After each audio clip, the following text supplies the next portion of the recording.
Oh, yeah. Oh, yeah, there he is. More than two people were like, where's Jeff Jarvis been? I am sorry, ladies and gentlemen. He's here. I'm surprised you could find two people to say that, even if you paid them. They were both last name Jarvis. I will say that. They emailed me. No, like, I love that. I love when listeners, tell me who they like and why, and they miss somebody. And yeah, it's been way too long since you and I talked. It has been too long, but it's good to see you, my friend. It's good to see you. I'm happy to have you here. And most importantly, congratulations, my friend, on your new book. Hold it up for people to see. You've got it there. I don't have my copy yet. Called the Gutenberg Parenthesis. The Gutenberg Parenthesis. The age of print and its lessons for the age of the internet. I had to look to cheat here, but you read your own subtitle. I was supposed to do that.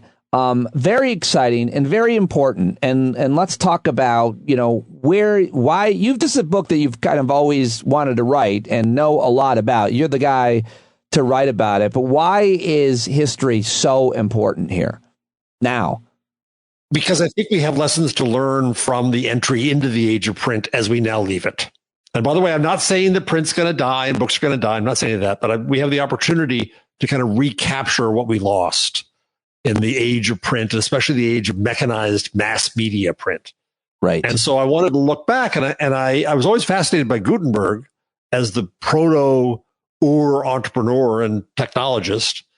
And then there were these three academics at the University of Southern Denmark who came up with this theory they called the Gutenberg Parenthesis, which is to say that the age of print is an exception in history, and that we are returning now to things as they were to some extent before print. That is to say, a more conversational society where there's less sense of owning content, where we're more collaborative again. And we haven't figured out how to do that very well. We need lessons to recapture the conversation. But it intrigued me as a way to look back in history and see what we've learned, and to see what institutions that might actually be temporary that we need to revisit and reinvent or replace. Gutenberg was a German inventor who introduced letterpress printing to Europe in the 1400s. 1450s, yep. 1450s. Nobody else is writing about that time than you. No, not much. It's mine. It's all mine. You've got that time. One thing that's amazing, Pete, is that I'm holding up here for those of you who are on video a piece of type. It's this little tiny piece of type, right? The size of a letter, obviously. And it's awe-inspiring to me to think that all the text in all the world that was printed had to be set one letter at a time from 1450 until almost 1900 when new machines came in. Yet it was laborious, but it was a hell of a lot faster than handwriting a book, as the scribes did. And it changed the scale of everything. And it was not so much the invention of the press, it was the invention of the means of making these letters that changed the world. Well, how did it change the world? Besides in so many infinite ways. Elizabeth Eisenstein, who really started the field of book history, who's a scholar in the field, points out that, for example, scholars no longer needed to travel to books could travel to them. That because scholars in multiple places could have books that were the same, at first they were full with errors and they weren't, but eventually they became fixed. That meant that they could compare knowledge and expand on knowledge with each other. The business of books actually was failing badly at the turn of the century, around 1500, because they basically printed all the old classics everybody wanted, and they hadn't figured out the business. Then came along Martin Luther, who in 1517 had his theses printed, no matter whether he hammered them on the door of the cathedral or not. It was the creak of the printing press that made the difference. And that obviously led to the Reformation and the Counter-Reformation and the 30 Years' War and a bunch of peasant wars and probably troubles to these days. That was major change. None of the technology was determinate, but that doesn't guarantee where the world's going to turn out.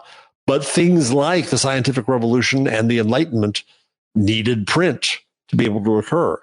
When Luther decided to print in German, not in Latin, that was a very important decision because he was speaking to a public for the first time.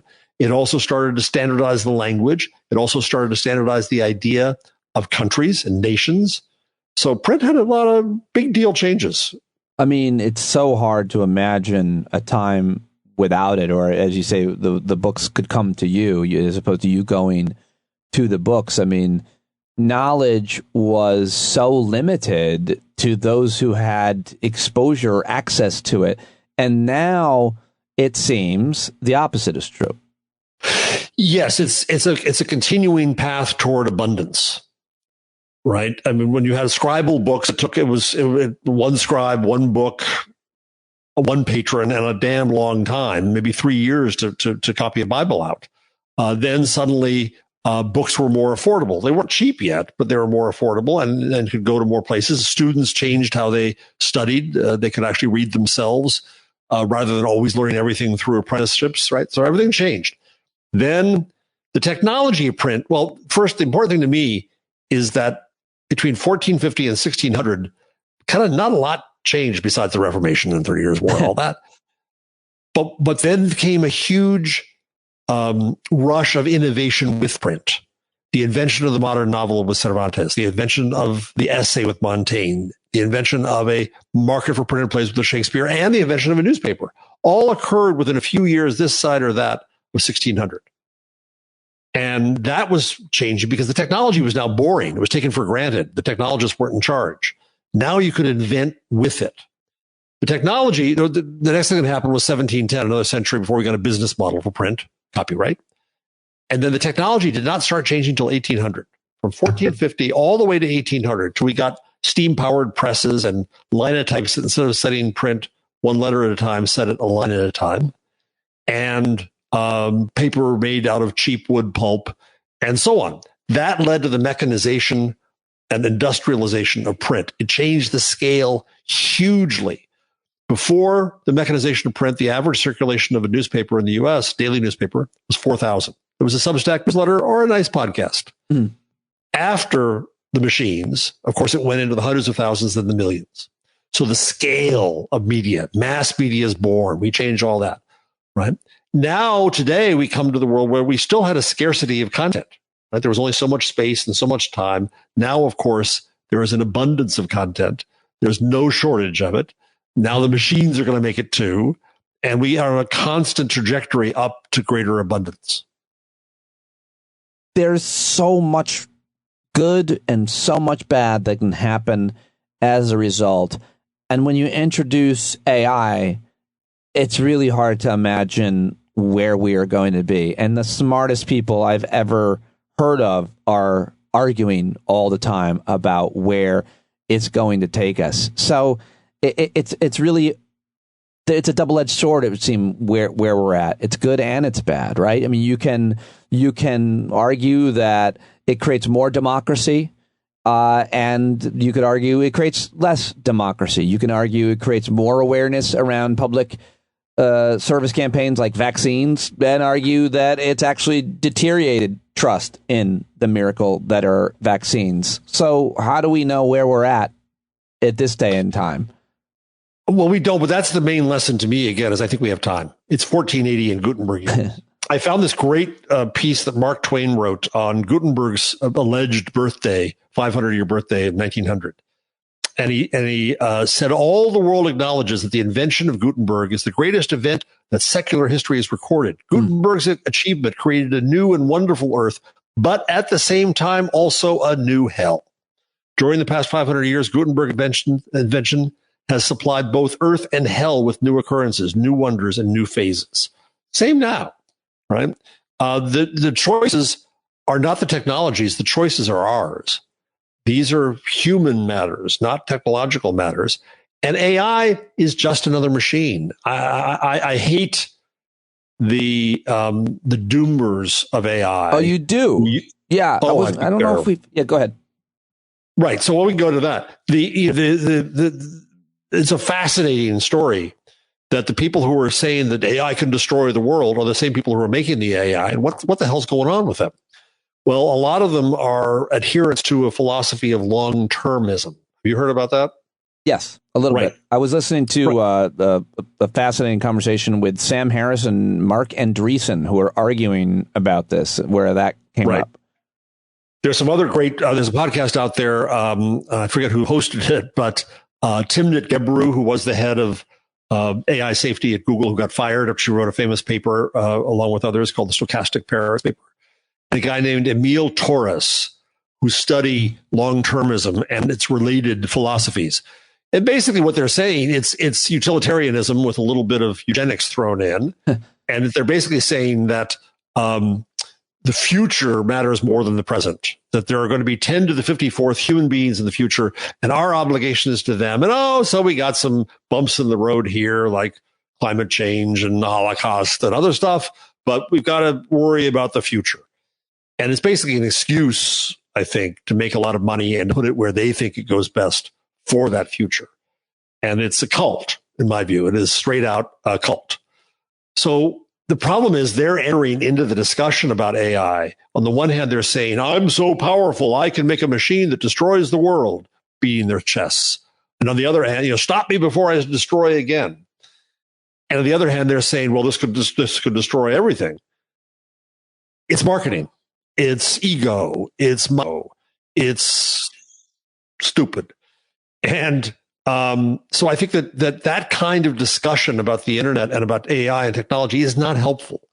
Timnit Gebru and Margaret Mitchell and Emily Bender and one fourth person whose name I always forget, it's the fifth Beatle, who wrote the Stochastic Parents paper, said that what we should be concerned about is the present problems with AI, that AI exhibits our own biases in society, that AI uses the labor of poor people to try to fix its problems, that AI can be misused by authorities to do arrests and give loans and things like that. That, yes, AI can spit out things that are wrong, just like humans. Those things we need to deal with. We need to figure out. But this idea that it creates an existential risk is bullshit. Interesting. I love to hear you say that. I certainly hope that you're right. And the confidence with which you're delivering it makes me feel like you are. I mean, who knows? If I'm wrong, we'll all be gone and nobody can say nya to me. Got to be hilarious if a robot came in and killed you right now. Right. I mean, just a Roomba gone mad. I would feel bad after, but I'm just saying it would be a funny, ironic joke to have happen. A Roomba. I have a pool vacuum like a Roomba, and I'm pretty impressed with that thing. A thing that just rolls around the pool floor. That's when you know you're doing well. So when it comes to, first of all, the Gutenberg parenthesis, am I saying it right? Yes. Is The Age of Print and Its Lessons for the Age of the Internet. #1 in new release on Amazon right now. In what category? In 87? In general books and reading. No. That's what it says on my screen, buddy. No. I don't know. I'm just trying to promote it. It looks good to me. I think an AI machine made up something funny for you. By the way, for your listeners, there is a 25% discount for the publisher Bloomsbury. Oh, there you go. And I'll put that link in the show notes. If you go to GutenbergParenthesis.com, the link is in there. Okay, there you go. Go get it, everybody. Jeff has been more than generous. Thank you for the plugging. I appreciate it muchly. And I really appreciate all the time and knowledge and experience and credibility that he has and that he has given us. Let's talk about another tech thing. It's social media. You've got so many different choices now. And the big story, of course, this past week was the introduction of Threads by the people that bring you Facebook and Instagram, and the fight that we're seeing play out publicly, literally a physical challenge between Zuckerberg and Elon Musk. It's fascinating, scary, confusing. I don't know what to do. Mostly I'm just sad that Twitter has become what it is. And my understanding from a lot of smart people I talked to mostly agree it will never be what it was. Do you agree? Yeah, and I think that's okay. No, I think it's not okay. I love the community that I have. I can never recreate that community. Things change. Well, you're on Thread. You're on Mastodon. I think I'm on all of them. There. Yeah. You're on Threads. You're on Blue Sky. I think we'll end up in a better world. One in which a narcissistic nihilist like Musk can't take it over and ruin it anymore because it's federated. I bored your audience some time ago on an earlier show. about Mastodon and ActivityPub and Federation and all that geeky stuff. No, it's really important and interesting. It's all fragmented, so one person or one entity can't take it over. Exactly. And also so that your identity and your friends are portable. So that if you are on Threads and they do federate and you don't like it, you can go somewhere else with your social graph, with the people you bring with you. That's really important. The fact that you could have a starter kit of friendship on Threads because of Instagram made it an instant success. It's very easy. It's Facebook. And by the way, Musk makes Zuckerberg look pretty good now, huh? I mean, that's the joke Christian Finnegan said on my show is Elon Musk has done so many bad things, but the worst thing he has ever done is make Mark Zuckerberg look good. Yeah. So Threads comes along and we're grabbing at it and we're there. I love Blue Sky. It's still small, but I think it's really nicely done and it's going to be federated as well. I still love Mastodon. A few things. One is I think that there will be portability. There will be federation. Some of this will be open source so that we're not going to find ourselves in Musk's hands again. Two, it goes back to Gutenberg, because everything when you're promoting a book comes back to the subject of the book, of scale. I think that the idea that there was going to be any place where everybody was and media thought we're talking to everybody when that was never true. Trending things on Twitter were always small in real numbers, right? No two people on earth see the same Twitter or the same Facebook. You were always talking to a tiny sliver of it. It was just your sliver. It was the people you cared about. Well, you can have that sliver in other places. And especially if your identity is portable, then you can take your friends with you to those other places. And I think you can get critical mass again. It didn't take me long to get to critical mass on Mastodon, where I found new people I wanted to talk to. Blue Sky's been a little slow because it's metered and who they're letting in, but I'm enjoying conversations there. Threads is already. Is that going to change? I've got an invite code. I've got to give out. I've got one invite code. Is that going to change and open up to anybody who wants to? Yeah. Oh yeah, they're going to change a lot. They're emphasizing that Jay Graber, who's the head of it, is emphasizing that they had to get it out there so they could learn things. But it is in fact a beta. It is early.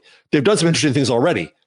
One is that you can pick your algorithm, which I think is really important. This is a Blue Sky, where rather than having just one algorithm of here's what's hot, you can pick. Let's see, what are the other choices that I have already?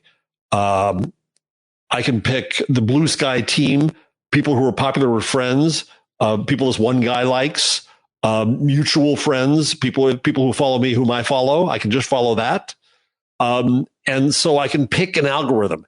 What that opens the door to is, I think, a whole range of new businesses that come along that will give you a view of social media that's good for you. What do you mean pick an algorithm? What do you mean pick an algorithm? I don't know what that means. So on Twitter, you either get the way Twitter wants to show it to you, or you get reverse chronological order. Same on Facebook. You either get reverse chronological order or the way Facebook wants to show you. On Blue Sky, you can pick just the people you follow, or who's hot, or other things. There's a whole bunch of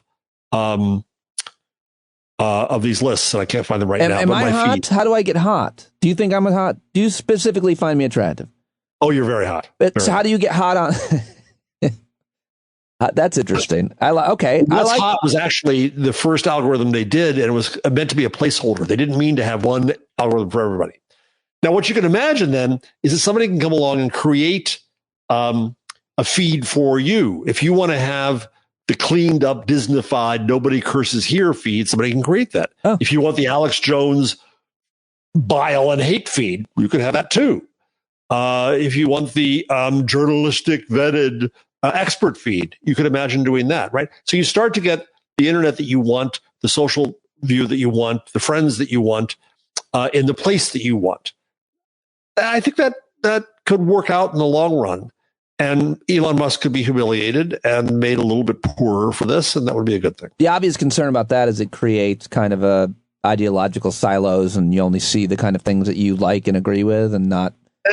So there was a book, a very good book, a guy you ought to have on. He's in Australia, named Axel Bruns, who did a book, Are Filter Bubbles Real? And he went through all the available research that he could find on filter bubbles and echo chambers and said that the research does not bear that out, that people do not pick their friends based on politics, that Google does not put you in an echo chamber, that you're actually exposed to more differing views online than people are offline. There's another researcher in Denmark called Michael Bong Peterson, who says that the filter bubbles we live in are the ones in our real life, the ones we put around us in our neighborhoods and towns and jobs and clubs. And then what the internet does is it punctures that filter bubble and it exposes us to people we don't like or we're suspicious of. And it provides a whole supply of spitballs we can fire at them. And that it doesn't make us hate. We come to the internet with our prejudices already, and it exposes us to that. So it's actually the opposite of filter bubbles and echo chambers. The internet, A, exposes us to things that are new and strange, and B, doesn't help us deal with that well. You know what's interesting about all these new social media platforms that keep seemingly coming up month after month is no one seems to talk about, and maybe that's my filter bubble, the truth socials and those ones that were created really for a certain type of ideology. Because I don't think that any of these other ones was created to accommodate a certain way of thinking. You can think whatever you want and you can join these. There might be restrictions and there are on different ones, I guess, rules and so on. But like we don't hear much. I feel like that Truth Social is dead. It's lost so much money and I don't know about the other ones, what they are, but they're going to be there under bridges with trolls. Yeah. They always are, always have been, always will be. It's like a really bad biker bar or Truth Social, right? But are they? Because don't they go out of business sometimes? Like we're going to talk about newspapers in a minute. I mean, why doesn't Truth Social or Twitter potentially go the way of your favorite newspaper? It absolutely could. And by the way, Truth Social is built on Mastodon. I mean, on ActivityPub or Mastodon on the same platforms. The same protocols. But every good server and host on Mastodon blocks them. So that's part of the advantage here is that, and if you want to go to Truth Social, you can go to Truth Social, but the service that I'm on just says, no, they're slime and we block them. Huh. There needs to be more of that going on. Right. Now, of course, the right wing would say, you're censoring us. You don't believe in free speech. Nah. Free speech includes the right to choose. Who you let in and who you don't. So yeah, they could go bankrupt, but there'll be lots of other little dark places you can go. There's 8chan and 4chan and lots of other places where these folks will go. They'll always be there. We can't get rid of them. We can't imagine that the internet can be cleaned up of all idiocy any more than we can imagine society can be. Can't be. Yeah, I mean, I can't disagree with that. It's the internet. Going back, it's us. The internet is us, man. Going back to your book, though, really, I mean, has it always been that way? Yeah, it has been. The thing that really struck me, the early days of print were very conversational. Martin Luther was in conversation with the Pope through their books and burnings of them.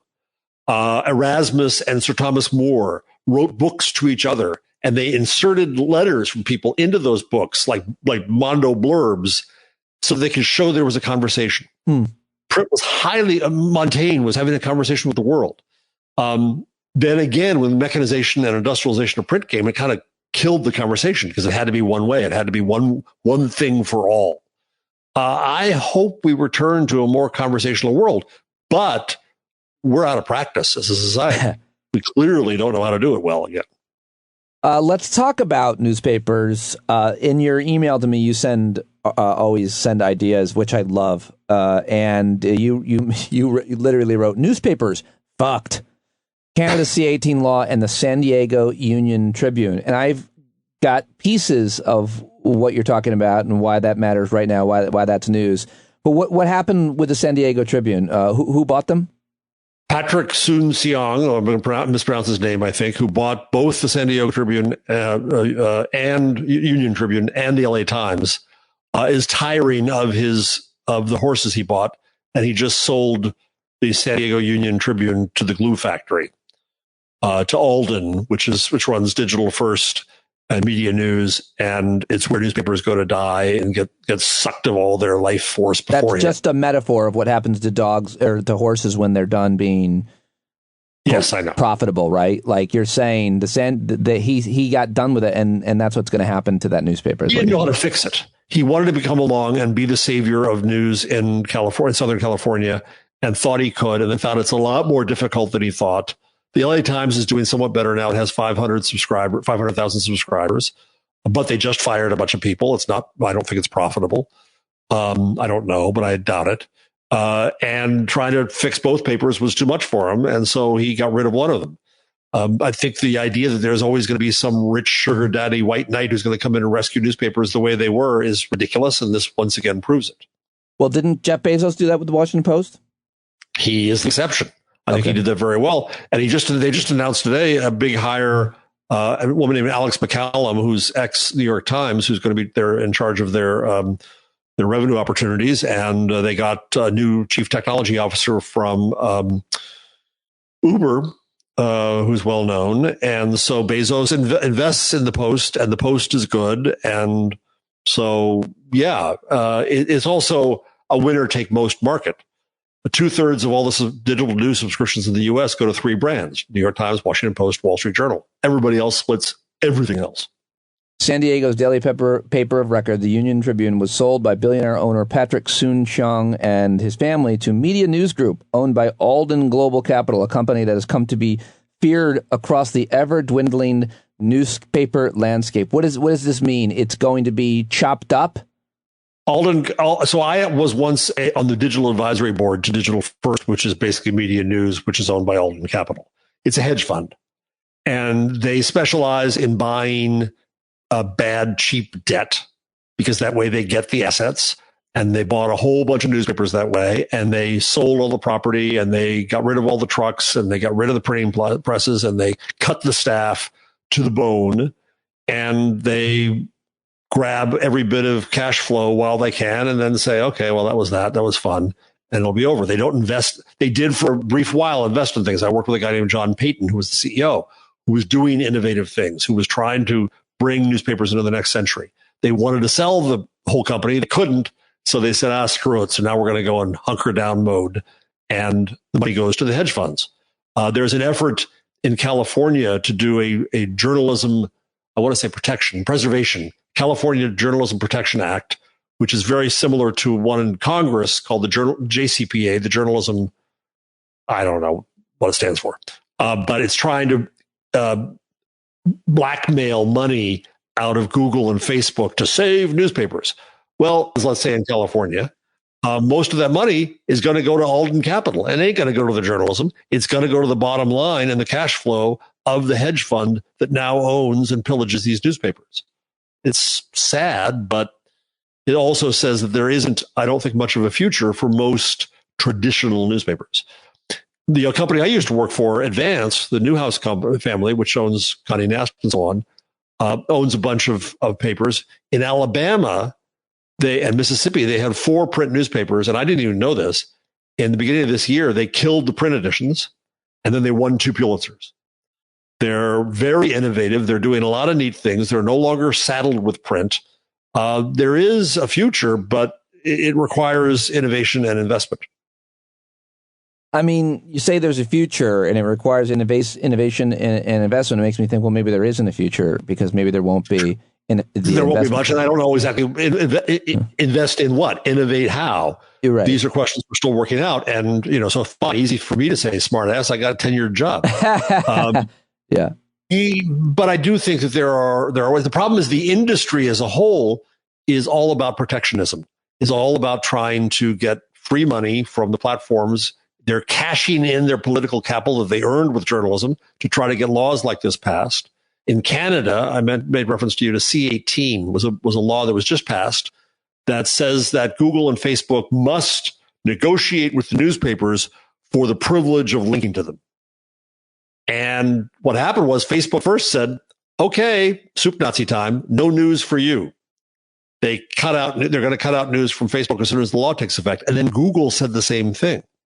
We're going to cut out news from Google and not serve it in Canada because we don't want to be forced into paying for links, which will break the internet. And at the same time, You say it will break the internet. I say it'll break the internet. Links must be free. Link to you. If you're going to say no, you can't link to me unless you pay me. That's absurd. That's just not how the internet works, right? And that's what the Canadian publishers were saying. Right. One of the big chains in Canada, Postmedia, is controlled by a hedge fund. Another big company is Toronto Star, controlled by new investors. They, 2 days after this law was passed, announced a merger, very cynical. Then they just announced that the merger is off. But they had fought for this law. Now they're all going to be hurt terribly because they're going to get less traffic. There's a really smart guy in Canadian journalism named Jeff Elgie who runs a bunch of small local news sites. And he says this is actually good news that Google and Facebook did what they did because it's going to force government to rethink what they did because government was going to kill the last of what was left of Canadian newspapers. Wow. I didn't know much about that at all. I want to interview that guy. He runs a bunch of small news sites. Jeff Elgie. He's a smart guy. He's a good guy. Let's talk about one more thing that you sent. This is the anniversary of Skylab. A space station fell to Earth. An Australian boy brought it to San Francisco. For a surreal week in the summer of 1979, the world was watching the skies. NASA's abandoned space station, Skylab, was about to fall back down to the Earth that had launched it, and no one knew where it might land. An agency report estimated the chances a part of the nearly 80 tons of molten metal hitting a major city were about 1 in 5, and the likelihood of the falling spacecraft hitting a human, 1 in 152. Panic ensued, and you want to talk about the anniversary of this event? It's because I was this young columnist in San Francisco, and I got the paper to offer $10,000 for whoever would arrive at our doors with a piece of Skylab. With a piece of it. Any piece of Skylab. If they came with it falling from the sky, then we would give them $10,000, which was obviously just an old newspaper trick. I thought you might enjoy this story. The Chronicle, I was in the Examiner. The Chronicle was across the hall, and they were owned by a different company, but we shared the composing room where the paper was made up. And I saw that they were doing a promotion for Skylab. They were offering free Skylab insurance to readers. If you lost your life or a limb, you would get money from the Chronicle. And so I came back, and it was going to be in the I think the Sunday paper. I came back in and told my colleagues, and we said, well, we got to beat them. What can we do? What can we do? Let's give away money for a piece of Skylab. The publisher made me call NASA and get NASA to assure that there was no way this was falling on Earth. It was going to fall in the ocean. No way he was going to pay off. I said, yep, NASA says for sure. But if it does fall, NASA, will you judge whether this is really a piece of Skylab? And they said, yeah. Well, it happened. It fell on Western Australia, a little town of Esperance. Black crap came raining down on rooftops. A beard truck driver's helper named Stan Thornton took pieces of it. A radio station in Australia said, we'll send anybody to America who comes with us so they can win the $10,000. Stan, 17-year-old kid, arrived at the airport before the deadline, arrives at the newspaper with a baggie filled with black carbon from Skylab. And in the end, he got $10,000. Oh, wow. That is a great story. I had no idea about that. Everybody was really panicked. It was kind of the last old little stupid newspaper war, but it was fun. You guys, in the war was between two newspapers that operated in the same building and a hallway across from each other? It was called a joint operating agreement where two different owners owned the two papers, but we shared publication stuff. Man, what you've seen in your career alone. Yes. I'm an old guy with stories to tell. So many, and they're so good, and I love to hear them, and I appreciate you sharing them whenever you do. Before we wrap, let's talk about current events and politics, which I always love to hear your take on. First of all, I just saw this tweet that Morning Joe snuck Mark Halperin on the show. What are you talking about? I was shocked. This morning, Morning Joe was going on about Joe Biden's age. And he actually wasn't that bad, but he's actually been pretty good, Joe has lately, about saying America's in good shape. Joe Biden's doing a good job. He's been, and that's fine. But they had on a Zoom screen with, a Brady Bunch squares in it with people talking about Joe Biden, Democrats talking about how they would vote for him and they liked him. Look, that's fine. But the host of it, I saw in the corner of it, was Mark Halperin. and they snuck him back on. It's like they have Chris Matthews on regularly, who's not as bad as Mark as Mark Halperin, but he's questionable. Man, it's like they want to do these reformation tours for these guys. Yeah, there's so much danger in that when you've got like Joe and Mika, they're married, they're good personal friends with Halperin, they'll do anything they can to help him, regardless of how much of a dirtbag he. They didn't say anything about Halperin. They didn't say his name. Sure. He was just there in the corner, and I noticed, and a lot of people noticed on Twitter and said, WTF. Yeah, I don't like that at all. I'm glad you caught it. No. I'm glad that you mentioned it. What do you make of everything that's happening around the Trump legal stuff? Are you paying much close attention to it? Yeah, I'll be curious to hear your latest take on it. I think Cannon in Florida is going to find some way to delay it and screw it up. I don't know whether Smith's going to also bring action in New Jersey. Trump's golf course is a mere 5 miles away from where I am. On the classified documents case, if they delay it in the Florida jurisdiction, he can bring it to New Jersey. For separate actions that occurred here, but the sharing of the documents occurred here in Bedminster. And I think there will be January 6th stuff, and I think there is likely to be Georgia stuff. I don't know, Pete. On the one hand, I want the sucker brought to justice. I want to say that there's no differential justice in this country. On the other hand, I'm cynical, and it's not going to make a damn bit of difference. He's going to run. He's going to win the nomination unless he keels over. I pray, of course, that he loses. Then he's going to be even older. Then people are going to be tired of him. Are we going to bring him to justice? I don't know where this story ends. Where do you think the plot goes? I think that the January 6th hearing is going to be a really important one. And I think he's going to be indicted on that. And I think he's going to... I have no reason to believe this, and no one should listen to me. I'll be talking with Glenn Kirshner later. I pay close attention to these things. But, I think the difference between you and I on the spectrum is I'm more optimistic, which probably means I'm more wrong with such analysis. I always think that bad people are going to get caught, and they don't often. Sometimes, and I think he has a lot, but it hasn't seemed to. I guess the big question is it hasn't seemed to hurt him when it comes to his following. You look at Ron DeSantis trying to do an impression of him, and Trump is up 20 points in Florida in one poll, which I think is telling. So it's like no one can be who he is, and he doesn't seem to be losing support, and he only needs 20, 30% in early primary states to lock up the nomination. Who's going to beat him? It's hard to imagine, although I do love watching Chris Christie. Yeah, I agree. Obviously, the bigger problem is not Trump. The bigger problem is the anti-intellectual, anti-black, anti-gay, anti-women, anti-truth, anti-education structure that we have now on the right. And I don't know how we break out of that. The hope was that, the Joe Scarborough view is, well, if you lose enough elections, you'll come to your sense. Yeah. And I'm so tired of him talking about what it takes for Republicans to win again. Joe, let them lose. Let them lose. I don't care.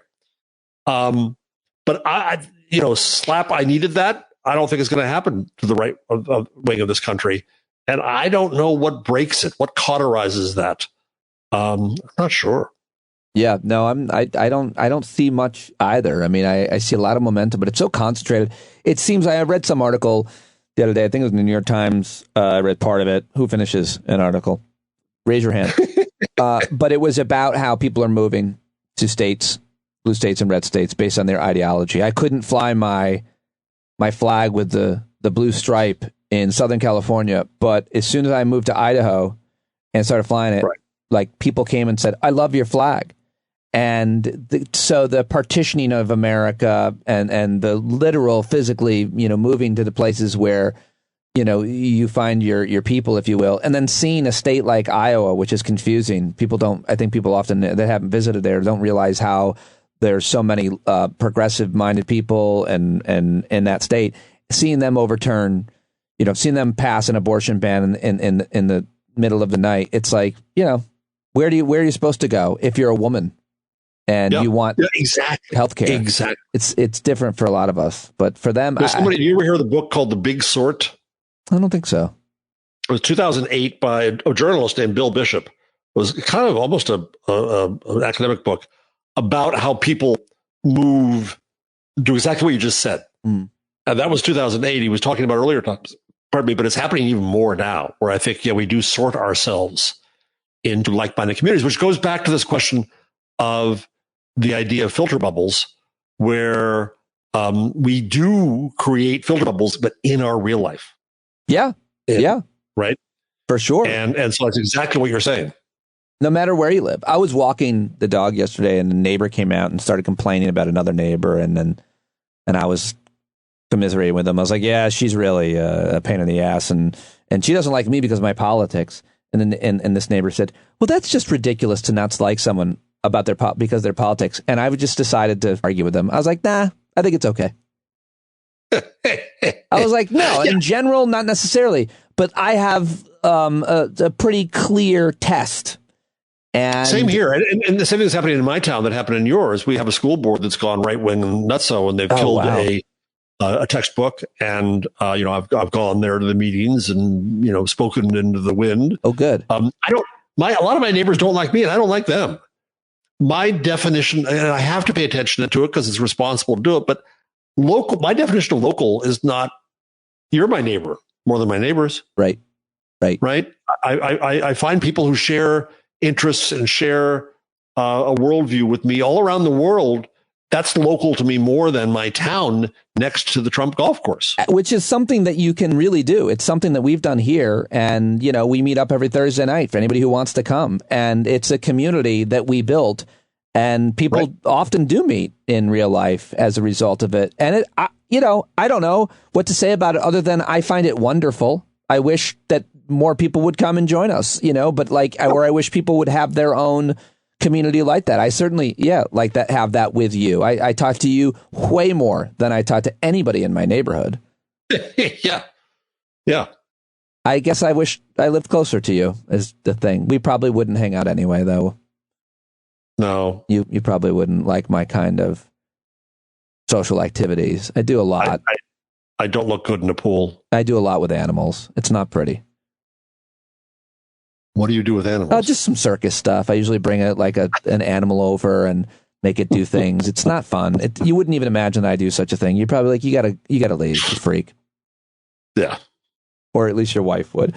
Thank you, as always, for joining me. My friend. So great community. To talk again. Congratulations on the book. It's been way too long. Everybody needs to go buy it right now. Gutenberg Parenthesis.com. Check it out, everybody, and get the discount right there at that site that he just mentioned. Thank you, sir.